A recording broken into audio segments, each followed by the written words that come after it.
தான் கடவுளின் ஆலயம் என்பதை அவர் உணர்ந்தார். மற்றவர்களும் கடவுளின் ஆலயம் என்பதை அவர் உணர்ந்தார். எனவேதான் அவளுடைய அன்பு பணி அவள் கடவுளின் பிரசன்னத்தை தன்னிலே உணர்ந்ததால் தான் மற்றவர்களே உணர முடிந்தது. எனவே மனிதம் அலர வேண்டும், மனிதம் புனிதம் பெற வேண்டும்.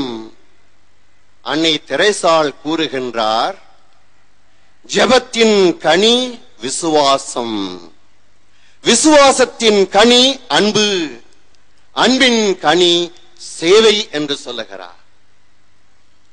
நாம் நம்முடைய வாழ்க்கையிலே இறை பிரசன்னத்தை உணராத போது நம்முடைய பணி உண்மையிலே இறைவனின் பணியாக ஒருபோதும் இருக்க முடியாது. எனவே அன்னையின் திருவிழாவை கொண்டாடுகின்ற வேளையிலே அன்னையை இறைவனின் ஆலயமாக வாக்குத்தத்தத்தின் பேழையாக போற்றும் வேளையிலே நாமும் இறைவனின் ஆலயமாக மாற வேண்டும். நாமும் வாக்குத்தத்தத்தின் பேழையாக மாற வேண்டும். மற்றவரையும் இறைவனின் ஆலயமாக நாம் மதிக்க வேண்டும் என்று அன்னை அழைப்பு விடுக்கின்றார். ஆமென்.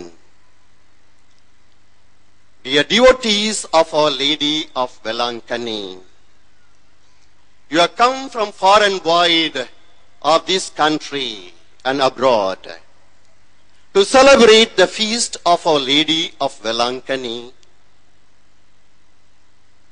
You have come crossing the barriers of caste, creed, language, nationality. You have come as devotees of Our Lady of Velankani.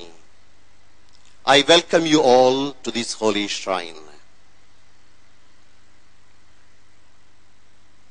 Though God's presence is everywhere, God is omnipresent, but He chooses certain places from time immemorial. People who have built altars, temples to worship God, He manifests. People come into contact with God in certain places. That is called temple, church, or mosque. Jesus says that, looks at the temple of Jerusalem, and He says, it is my Father's house. The evangelist Luke begins his narrative with temple, ends the narrative with the temple.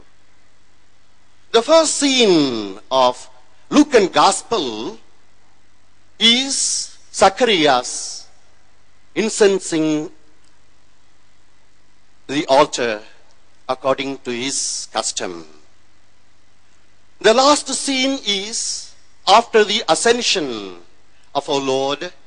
The disciples came back to Jerusalem temple praising God.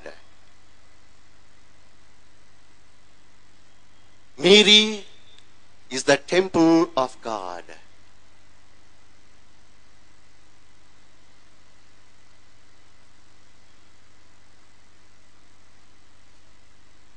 The Israelites marched into the desert and they came to the Mount Sinai. Moses went up to Mount Sinai and he received the 10 commandments. At the time, the cloud overshadowed, covered the mountain. Similarly, we read in the book of Kings,